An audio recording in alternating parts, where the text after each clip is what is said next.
নবী সাল্লাল্লাহু আলাইহি সাল্লাম সাহাবায়ে কেরামকে জিজ্ঞাসা করলেন, ও আমার সাহাবারা, তোমরা কি এখানে কেউ এই মজলিসে কেউ উপস্থিত আছো যে উহুদ পাহাড় পরিমাণ সওয়াব অর্জন করবে? সাহাবায়ে কেরাম জিজ্ঞাসা করলেন, ইয়া রাসূলুল্লাহ, উহুদ পাহাড় পরিমাণ সওয়াব, এটা তো বিশাল সওয়াবের ভান্ডার, এতগুলো সওয়াব আমরা তো অর্জন করতে পারবো না। বিশ্বনবী সাল্লাল্লাহু আলাইহি সাল্লাম সাহাবায়ে কেরামদেরকে জানায় দিলেন, ও আমার সাহাবারা, তোমরা জেনে রাখো, অবশ্যই তোমাদের পক্ষে এই সওয়াব অর্জন করা সম্ভব। সাহাবায়ে কেরাম বললেন যে, ইয়া রাসূলুল্লাহ, আমাদেরকে এই পদ্ধতি শিখায়া দেন। বিশ্বনবী সাল্লাল্লাহু আলাইহি সাল্লাম বলেন যে, ইসলামের ফজিলতপূর্ণ কোনো বক্তব্য শুনে যদি কোনো ব্যক্তি সুবহানাল্লাহ, আলহামদুলিল্লাহ, লা ইলাহা ইল্লাল্লাহ, আল্লাহু আকবার এই শব্দগুলো যদি উচ্চ স্বরে বলতে পারে, ওই ব্যক্তির আমলনামার মধ্যে মহান রব উহুদ পাহাড় পরিমাণ সওয়াব লিখে দেন। তাহলে আপনি একবার সুবহানাল্লাহ বলার কারণে আপনার আমলনামার মধ্যে, আমি একবার আলহামদুলিল্লাহ বলার কারণে আমার আমলনামার মধ্যে কি পরিমাণ সওয়াব লেখা হলো? সবাই বলেন, কি পরিমাণ? উহুদ পাহাড় পরিমাণ সওয়াব লেখা হলো। চিন্তা করেছেন? আর উহুদ পাহাড় পরিমাণ সওয়াব আপনি আমি যদি দিনে রাতে 24 ঘন্টা যদি তাহাজ্জুদ নামাজ পড়ি, তো এত পরিমাণ সওয়াব অর্জন করা সম্ভব নয়।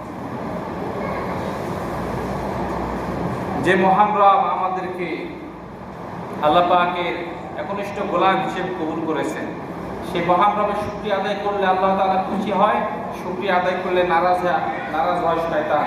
তো বিশ্বনবী সাল্লাল্লাহু আলাইহি সাল্লাম এটাই বলেছেন, ও আমার উম্মতেরা, যে কাজ করলে শয়তান নারাজ হবে তোমাদেরকে সেই কাজটাই বেশি বেশি করার জন্য আমি তাগিদ করলাম, আর যে কাজটি করলে মহান রব খুশি হবে সেই কাজটিও তোমাদেরকে আমি বেশি বেশি করার জন্য আদেশ করলাম।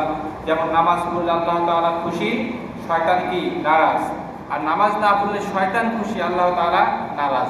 তাহলে যেটা করলে শয়তান নারাজ হবে এবং আল্লাহ তাআলা খুশি হবে, যে মহান রব আমাকে সৃষ্টি করলেন, আমাদেরকে সৃষ্টি করলেন, সেই মহান রবকে খুশি করার জন্য আমরা রাতের ঘুমকে হারাম করে, এই ঘুমের যে আরামদায়ক এই আরামকে আমরা দূর করে দিয়ে আমরা আল্লাহ পাকের সন্তুষ্টি অর্জন করার জন্য, শয়তানকে নারাজ করার জন্য মসজিদে এসে 5 ওয়াক্ত নামাজ, কিংবা আপনি যেখানে সময় সুযোগ পান সেখানে আপনি নামাজ পড়তে, বা আমরা সকলেই নামাজ পড়তে রাজি আছি তো?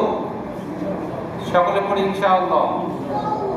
আমরা বিশ্বনবীর প্রতি দুরূদ আর সালাম পাঠ করি যে বিশ্বনবী সাল্লাল্লাহু আলাইহি ওয়াসাল্লাম এই মাসেই দুনিয়াতে আগমন করেছেন, আবার তিনি এই মাসেই দুনিয়া ছেড়ে পরকাল জগতে চলে গেছেন। আল্লাহ পাকের ডাকে সাড়া দিয়েছেন। আল্লাহ পাকের ডাকে সাড়া দেওয়ার পূর্বে বিশ্বনবী সাল্লাল্লাহু আলাইহি ওয়াসাল্লাম বলেন যে সিদরাতুল মুনতাহা একটি বড়ইর গাছ আছে, এই গাছের মধ্যে সমস্ত মাখলুকাত, সমস্ত মানুষের নাম লেখা থাকবে, এমনকি এই গাছটির মধ্যে আমার নামও লেখা আছে। বিশ্বনবী এভাবে বলেছেন যে আমি যে রাসূল, আমি যে নবী, তোমাদের যে নবী, আমি নবীরও নাম এই গাছটির মধ্যে লেখা আছে। সেই গাছ থেকে যদি আমার নামের পাতাটি যদি পড়ে যায়, তাহলে আমাকেও এই দুনিয়া থেকে পরকাল জগতে চলে যেতে হবে। তাহলে যে গাছটির মধ্যে আমাদের সকলের নাম লেখা আছে, সেই গাছটার নাম কি? কথা বলেন, সেই গাছের নাম কি? সিদরাতুল মুনতাহা। এগুলো মুখস্থ রাখার জন্য চেষ্টা করবেন। সিদরাতুল মুনতাহা, এই গাছের মধ্যে কার নাম লেখা আছে? আমাদের সকলের নাম, হায়াত, গ্রাম এবং সব কিছু লেখা আছে। আমার মৃত্যু কিভাবে হবে সেটাও সেই গাছের মধ্যে লেখা আছে। হযরত আজরাইল আলাইহিস সালাতু ওয়াস সালাম তিনি চেয়ারের মধ্যে বসেছিলেন। ইতিমধ্যে বিশ্বনবী সাল্লাল্লাহু আলাইহি ওয়াসাল্লাম তার সামনে হাজির হয়েছেন। হাজির হওয়ার পরে বিশ্বনবী সাল্লাল্লাহু আলাইহি ওয়াসাল্লাম দাঁড়িয়ে আছেন। আজরাইল আলাইহিস সালাতু ওয়াস সালাম মাথা নিচু করে বসে আছেন। তিনি শুধু 24টা ঘন্টায় তিনি শুধু এই চিন্তা ফিকির করেন যে কখন গাছের পাতা পড়ে আর কখন আমি সেই ব্যক্তির জানটা কবজ করার জন্য যাই। আল্লাহ পাক তাকে এমন একটি দায়িত্ব দিয়েছে। যখন মাথা উঠে দেখেছি বিশ্বনবী সাল্লাল্লাহু আলাইহি ওয়াসাল্লাম আমার সামনে দাঁড়িয়ে আছে আর আমি চেয়ারে বসে আছি, সঙ্গে সঙ্গে চেয়ার থেকে উঠে বিশ্বনবীকে জড়ায় ধরেছেন, বলছেন, ইয়া রাসূলুল্লাহ, আপনি আমার সামনে দাঁড়িয়ে আছেন আর আমি চেয়ারে বসে আছি, নিশ্চয় আমি আপনার সঙ্গে চরম বেয়াদবি করেছি, এই বেয়াদবি আপনি আমাকে মাফ করে দেন, আপনি চেয়ারে বসেন। এরকম ভাবে বিশ্বনবীকে চেয়ারে বসিয়ে বিশ্বনবী বললেন যে যে তুমি যে জান কবজ করো মানুষের, এটা কিভাবে করো, এটা আমি জানার জন্য এসেছি। হযরত আজরাইল আলাইহিস সালাতু ওয়াস সালাম বিশ্বনবীকে বলেন যে ইয়া রাসূলুল্লাহ, যে আপনার সামনে একটি গাছ দেখতে পাচ্ছেন, এই গাছটির নাম হলো, বলেন কি নাম? সিদরাতুল মুনতাহা। এই সিদরাতুল মুনতাহা, এই গাছের মধ্যে যতগুলো পাতা দেখতে পাচ্ছেন, প্রত্যেকটা পাতার মধ্যে মানুষের নাম, ঠিকানা, গ্রাম সবকিছুই লেখা আছে। ইয়া রাসূলুল্লাহ, এই গাছ থেকে একটি করে পাতা পড়ে আমার সামনে, আমি সেই পাতাটি হাতের মধ্যে নেওয়ার পরে দেখতে পাই তার নাম, গ্রামের নাম, তার বাবার নাম কি, মায়ের নাম কি, সব কিছু এখানে লেখা আছে, এবং তার মৃত্যুটা কিভাবে হবে এটাও এই গাছের পাতার মধ্যে কি করা আছে, লেখা আছে। যদি লেখা থাকে যে অসুস্থ অবস্থায় মারা যাবে, তাহলে আমি তাকে যে কোনো ওসিলায় অসুস্থ বানায় দেয় আল্লাহ তাআলার হুকুমে। যদি লেখা থাকে যে রাস্তার মধ্যে সড়ক দুর্ঘটনায় ইন্তেকাল করবেন, যদি এটা যদি লেখা থাকে, আমি তাকে যে কোনো ওসিলায় রাস্তার মধ্যে নিয়ে যাবো, গাড়িতে উঠাবো, যে কোনো ওসিলায় তাকে সড়ক দুর্ঘটনা করাবো, এটা আল্লাহ পাকের হুকুমে। এরকম ভাবে আমি তার কি করি, জান কবজ করি। বিশ্বনবী বলে আচ্ছা এটা বুঝলাম যে মানুষের রূহটা কি রকম, এই রূহ সম্পর্কে আমি জানার জন্য এসেছি। হযরত আজরাইল আলাইহিস সালাতু ওয়াস সালাম বলে যে আল্লাহ তাআলা আমাকে এমন একটি দায়িত্ব দিয়েছেন, এই দায়িত্বটা আছে বড় কঠিন দায়িত্ব। আল্লাহ তাআলা বলেছেন, হে আজরাইল, মানুষের রূহ তুমি যখন বের করবা, তখন এই রূহ বের করার পরে কখনো এই হাতের মুঠো খুলে কখনো তুমি মানুষের রূহটা তুমি দেখার জন্য চেষ্টা করবা না। যদি চেষ্টা করো তাহলে ওই ব্যক্তিটা আবার কি হয়ে যাবে, জীবিত হয়ে যাবে। কেন জীবিত হবে? মানুষের রূহটা এই হাত থেকে বের হয়ে আবার মানুষের শরীরের মধ্যে কি করে যাবে, চলে যাবে। এই জন্য বিশ্বনবীকে বলেন যে ইয়া রাসূলুল্লাহ, যে আমি এতবার যে অগণিত মানুষের আমি জান কবজ করেছি, এখন পর্যন্ত আমি আজরাইল হওয়ার পরেও আমি দেখতে পাইনি যে রূহটা কিরকম। কেননা এটা আল্লাহ তাআলার নিষেধ। এই অবস্থায় আমি এই রূহটা আল্লাহ তাআলার দরবারে, আল্লাহ তাআলার কাছে গিয়ে এটা আমি কি করি, জমা দিয়ে আসি। এই রূহটা আমার দেখার কোনো ক্ষমতা নাই, একমাত্র আল্লাহ পাকের দেখার জন্য ক্ষমতা আছে।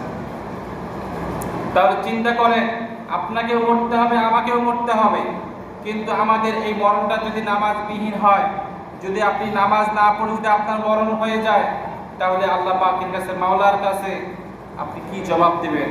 আমি যদি ফজরের নামাজ না পড়ে আমার যদি সকাল 7টা-8টার মধ্যে মৃত্যু হয়ে যায়, আমি আল্লাহ পাকের কাছে কি জবাব দেব? আল্লাহ পাকের ফেরেশতা যদি বলে যে আমার যে হে আল্লাহ পাকের বান্দা, তুমি কি দুনিয়াতে আজকে নামাজ পড়েছো, তুমি তো আজকে ইন্তেকাল করেছো, আজকে ফজরের নামাজ পড়েছো, তোমাকে তো এই 12টার মধ্যে দাফন কাফন সম্পন্ন করেছে, নামাজ পড়েছো, তখন আমি কি জবাব দেব? আপনি যদি নামাজ না পড়ে থাকেন, আপনি আল্লাহ পাকের কাছে কি জবাব দেবেন? একটু চিন্তা করেন ভাই, একটু চিন্তা ফিকির করা দরকার। কত মানুষ আছে দেখবেন যে রাত্রে ঘুমিয়েছে, সকালবেলা এরকম দরজা খোলে না, পরে মানুষজন যাওয়ার পরে দরজা ভেঙে ভিতরে ঢোকার পরে দেখে মৃত্যু, অথচ রাত্রে ভালো মানুষ ঘুমিয়েছে। এরকম রহরহ ঘটতেছে। কাজেই আমরা এখনো যারা নামাজ না পড়ে দুনিয়ার পিছনে যারা ছুটেছি, দুনিয়ার পিছনে যারা সময় দিতেছি, আমি তাদেরকে আহ্বান করে বলছি, মেহেরবানি করে প্রত্যেকেই 5 ওয়াক্ত নামাজ ধরুন। নামাজ ছাড়া আপনার পরকালের মধ্যে হিসাব আর মুক্তি নাই। আর পরকালের যেটা সর্বপ্রথম সেটা হিসাব হবে, এটা হলো আপনার জন্য নামাজের হিসাবটাই আগে হবে। এই নামাজের বিষয়ে আমরা দুনিয়াতে সবচেয়ে বড় দুর্বল। আল্লাহ পাক আমাদের সবাইকে 5 ওয়াক্ত নামাজ হিসেবে কবুল করে আমরা সকলে পড়ে আমিন। এবং পবিত্র রবিউল আউয়াল মাসের যে সমস্ত করণীয়, যে বিষয়ে আমরা আজকে আলোচনা করতে চেয়েছিলাম, সেটা হলো 1 নম্বর করণীয় যে বেশি বেশি দুরূদ আর সালাম পাঠ করা। কেননা বিশ্বনবী সাল্লাল্লাহু আলাইহি ওয়াসাল্লাম বলেন, বিশ্বনবী সাল্লাল্লাহু আলাইহি ওয়াসাল্লাম বলেন, মান সাল্লা আলাইহি মান দরা সাল্লাল্লাহু আলাইহি ওয়াসাল্লাম, যে ব্যক্তি একবার বিশ্বনবী সাল্লাল্লাহু আলাইহি ওয়াসাল্লামের প্রতি দুরূদ শরীফ পাঠ করে, অর্থাৎ দুরূদ আর সালাম পাঠ করে, ওই ব্যক্তির আমলনামার মধ্যে মহান আল্লাহ তাআলা 10টি রহমত দেখেন, বলে সুবহানাল্লাহ। এবং আরো একটি হাদিস আমি আপনাদের সম্মুখে পাঠ করেছি, হযরত আবু হুরায়রা রাদিয়াল্লাহু তাআলা আনহু হতে বর্ণিত। তিনি বলেন যে নবী করিম সাল্লাল্লাহু আলাইহি ওয়াসাল্লাম বলেন যে আল্লাহ তাআলার 99টি নাম আছে। যেটা বলেন কয়টি? 99টি নাম আছে। বিশ্বনবী বলেন যদি কোনো ব্যক্তি এই 99টি নাম মুখস্থ করতে পারে আল্লাহ তাআলা বলেন ওই ব্যক্তি অবশ্যই জান্নাতে প্রবেশ করবে। বলি সুবহানাল্লাহ। তাহলে আপনি যদি আল্লাহ তাআলার গুণবাচক এই 99টি নাম মুখস্থ করতে পারেন তাহলে আপনি কোথায় প্রবেশ করবেন?